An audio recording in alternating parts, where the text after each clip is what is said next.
Students, once again you are welcome in political science class for 9. You know that till yesterday I was teaching you history and first chapter of history is completed. That was French Revolution, and today onwards we will study political science for class 9. And you know that in your syllabus first chapter is not the part of syllabus. Actually में civics का जो पहला chapter है वो आपको नहीं पढ़ना है, वो सिलेबस में नहीं है। हमको चैप्टर 2 से पढ़ना है। चैप्टर 2 को आप चैप्टर 1 मानेंगे। You will consider chapter 2 as a chapter 1। Okay, so here we go and start with the topic for class 9, democracy. Students, you know that democracy, the actual pronunciation of this word is democracy. Okay, and first of all I will tell you that name of this chapter is why democracy. What is democracy? Actually, why do we need democratic form of government? Why democracy is so popular across the world, and why people always prefer an elected form of government. We can also study about we can also have a comparative study about dictatorship, military roles, democratic form of government, and other forms of government, monarchy also. We will have comparative study so that we could conclude and we can come to conclusion that why democracy is so popular and so fruitful for us. Okay, why and what is democracy? So lecture starts from this topic, what is democracy. Students, you know that democracy is a form of government in which people choose the representatives through election. People have power to choose their representatives through election. Actually, people have right to vote. Those who are 18 years old, you know that those who are 18 years old, they have right to vote. They can elect their representatives.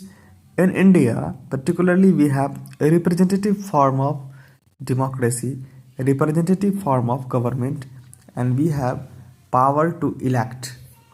So please be clear, democracy is a form of government in which people choose their representatives through election. Election is a process, election is a mechanism in which people cast their vote in favor of any party, any leader, and they are elected for 5 years. Okay, and another query is that democracy, the word democracy is the combination of these two, demos, krasia.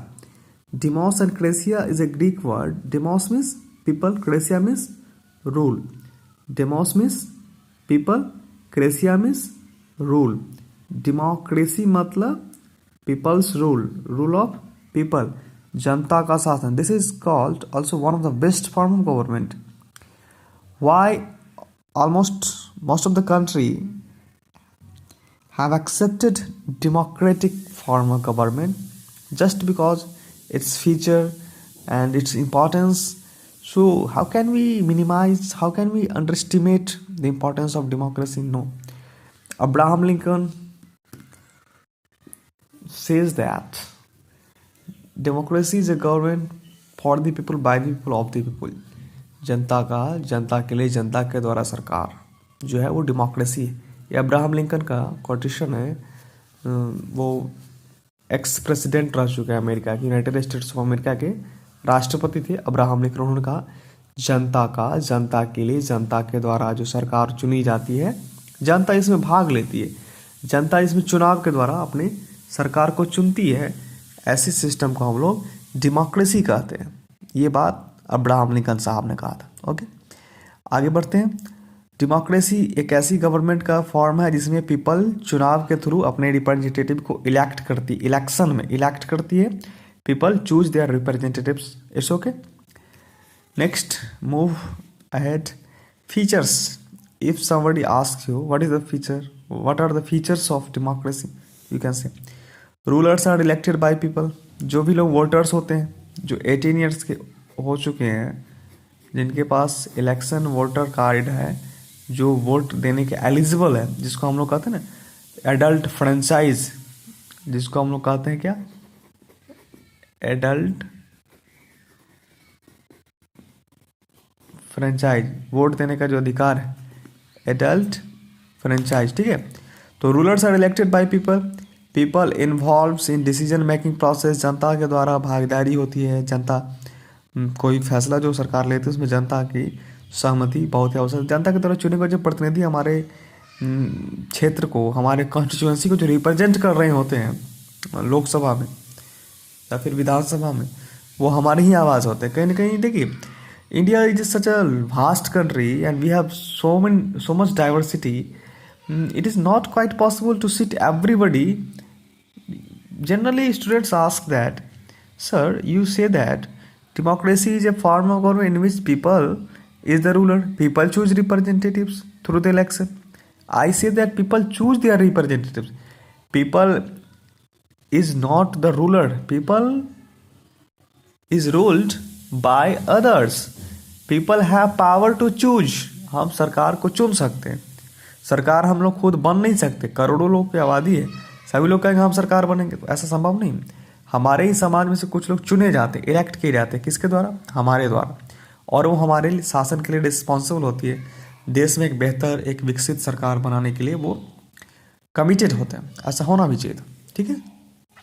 तो इस बात को दिमाग में रखेंगे कि India में जो है रिप्रेजेंटेटिव फॉर्म ऑफ डेमोक्रेसी है, रिप्रेजेंटेटिव फॉर्म ऑफ गवर्नमेंट है, जिसमें जनता के द्वारा सरकार चुनी जाती, इलेक्टेड होती है वो government. People involve in decision making process. Free and fair election. चुनाव में अच्छे से चुनाव हो, करप्शन नहीं हो, उसमें कोई गड़बड़ी ना हो. फेयर मतलब सही चुनाव होना चाहिए. फ्री मतलब करप्शन फ्री. और इसे ट्रांसपेरेंसी बढ़ती है. ट्रांसपेरेंसी, लेजिटिमेसी और अकाउंटेबिलिटी, ये सभी वर्ड्स डेमोक्रेटिक पॉलिटिक्स के काफ़ी पॉपुलर वर्ड है और इसके बारे में हम डिटेल में बात करने वाले हैं अगले लेक्चर्स में. फिलहाल इसको आप यही समझेंगे, ट्रांसपेरेंट मतलब पारदर्शी, अच्छा, सुंदर सा, कोई में गड़बड़ी नहीं होना चाहिए. There should be clarity. Okay. Equal right of vote for individuals. हर एक व्यक्ति को, जो वोटर है, जो वोट देने के लिए एलिजिबल है, उसको वोट देने का अधिकार भी होता है. तो this is good thing for democracy. Okay. Next, election is held at a regular interval of 5 years. चुनाव हर एक 5 साल पर संपन्न किए जाते हैं. चुनाव आयोग इसके लिए रिस्पॉन्सिबल होती है. एक संस्था है, एक ऑटोनोमस बॉडी है, इलेक्शन कमीशन, इंडिया के अंदर, जो चुनाव संपादित कराने के लिए रिस्पॉन्सिबल होती है. इलेक्शन कमीशन की ये ड्यूटी है कि वो चुनाव कराए. हर एक 5 साल पर चुनाव होना है, ये नियम है. हमारे कॉन्स्टिट्यूशन में इसका जिक्र किया गया है. People can raise voice demand to the ruling party. People के पास फ्रीडम ऑफ एक्सप्रेशन होने की वजह से, हमारे कॉन्स्टिट्यूशन में ना freedom of expression, freedom of press, and ये जो चीज़ है बहुत बड़ी चीज़ है. हमारी स्वतंत्रता, जो हमारी अभिव्यक्ति की जो आज़ादी है, वो हमें छूट देती है कि हम चुनी गई सरकार से बात कर सकते हैं, डिबेट, डिस्कशन कर सकते हैं.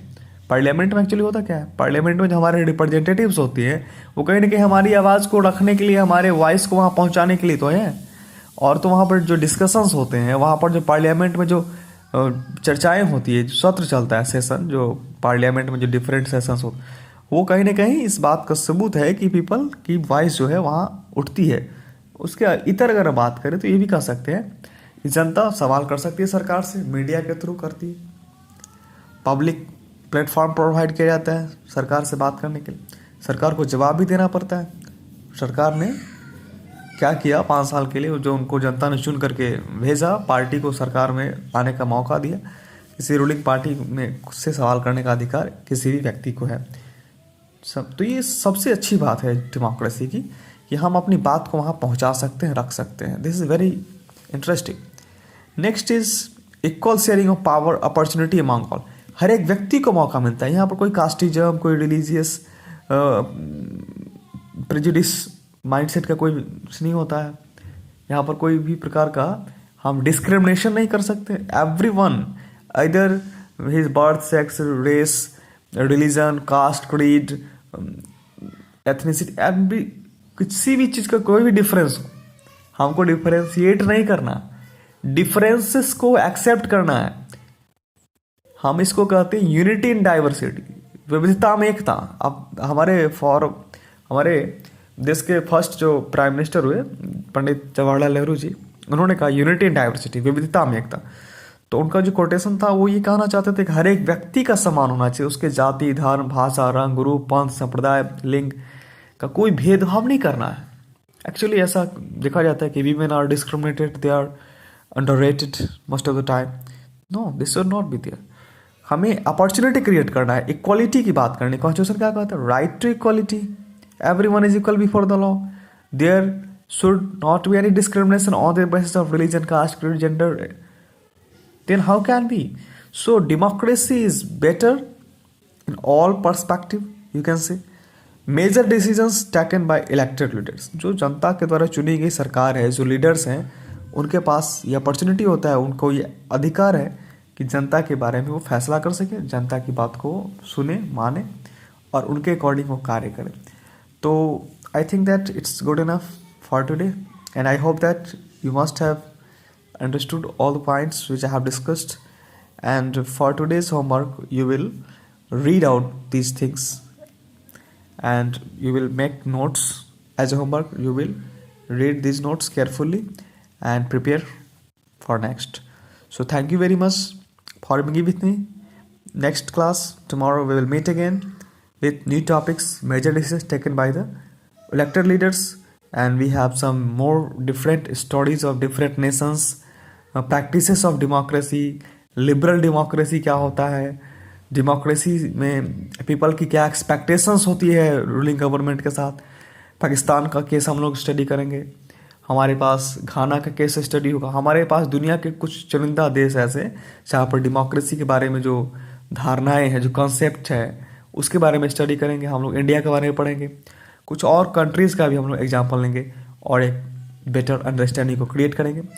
So thank you very much. Be healthy, stay safe, stay at your home. Thank you.